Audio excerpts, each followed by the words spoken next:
Welcome to Maximising Efficiency with Dext. Once again, I'm joined by Jim Denyer, one of our practice solution experts here at Dext. And today we're talking about what the difference is between our archive feature and our submission history feature. So just touching back from my time in practice, I would often have clients email me and say, I've sent an item to Dext. I would sit there, have a little look at my cost inbox, have a little look in my archive, and I can't find that invoice absolutely anywhere. And I would often think either my client has just got the world's worst Wi-Fi, or they're just lying to me. They haven't sent me that invoice whatsoever. But sometimes it was because of duplicate settings and things weren't making their way into my cost inbox or archive. So, Jim, what is our archive and what would we expect to see in there? So Max, our archive is for documents that we have essentially processed out from, in this case, our cost inbox out into our integrated accounting software. So for example, we've come into Dext and we've published our documents out of Dext and into Xero or into QuickBooks. Once we publish these, they will then move out of Dext, but we will keep them stored into our archive. And if someone's not using an integrated software, what would be the use case there? How would I process this into my archive if I wasn't using Xero or QuickBooks? Sure. So yeah, if you're not using Xero or QuickBooks, maybe you're using spreadsheets or you need to export it as a CSV to upload into a different software, what you can do is press export on the document. And then there is a little tick box here where you can archive items after export. Perfect. So effectively what Jim's saying there is that our archive is everything that's been processed out of our cost inbox, not everything that's been processed into Dext, which is exactly what our submission history does. We know there was a little bit of confusion between these two areas, and what we've said now in our new unified platform here, that we have a See Submission History button directly from our archive. However, in the bottom left-hand corner, you can also get to submission history from the left-hand side. So this is everything that's arrived in Dext. And you can see what workspace everything has landed in. It's gone into costs and then it's been deleted or something like that. What you will see down here is, and when I find an error message down here, which says costs confirmed duplicate. Okay, so this item has gone into our cost inbox, but Dext has automatically identified this item as a duplicate and it's taken it out of there.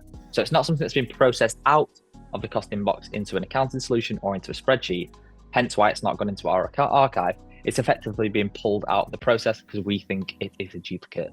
We can go through into this submission history, find this invoice, restore it, upload it, and make sure that Dext doesn't identify it as a duplicate. However, we'll just touch on the duplicate settings to see why things are getting pushed straight into duplicates there. If I jump into the business settings here and I go into the extraction tool, what you'll see here is our duplicate item setting. And when you get Dext out of the box, your setting will be automatic. So when we think you've got a duplicate, then we will automatically get rid of it and store it in that submission history for you. However, from my time in practice, I knew that you would often have suppliers who maybe were too lazy to change their invoice template. They had the same invoice number every single month. And it was causing a bit of a storm that every time you sent that invoice to Dext every month, that we would identify it's a duplicate rightly, but obviously incorrectly in this small scenario. So what you can do is you can turn duplicate detection off. That means everything that goes into Dext, we won't bother looking for duplicates. They'll just find their way directly into your cost or sales inbox there. Or we can have the review setting there, which if we have a review setting like we have now, I'm going to jump back into my cost inbox and show you how that looks, which you'll see for this item, which has to review here. I'll jump into this item here and it says, we think this item is a duplicate. However, it's not blocked it. To put it into this review process into your cost inbox. I can click that review item there. I can say, no, this is a different purchase altogether. And those two items will go into my cost inbox as separate documents. Alternatively, I can say, yes, this is the same purchase. I can delete one of the screens, or I can attach them together. So it might be a delivery note and an invoice that we want to be both together there. Okay.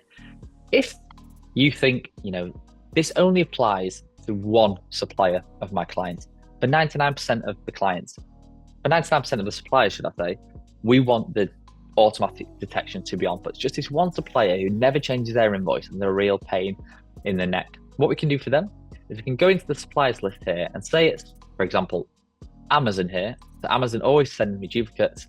However, the duplicates are different invoices and I want to turn the duplicate detection off for them. I'll get some supplier rules within my supplier there. And I can either say follow system settings, which I've showed you previously, or override that with these other settings. So for Amazon, I want to turn duplicate detection off. Once I do that, we will never look for duplicates at Amazon again, and we'll hopefully save that missing invoice in that black hole from ever happening again. So that is our archive versus submission history and a little touch on our duplicates. Hopefully that was useful, and we look forward to catching you next time on Maximising Efficiency with Dext. Thank you very much, Jim. Thank you very much, Max. See you next time. Cheers.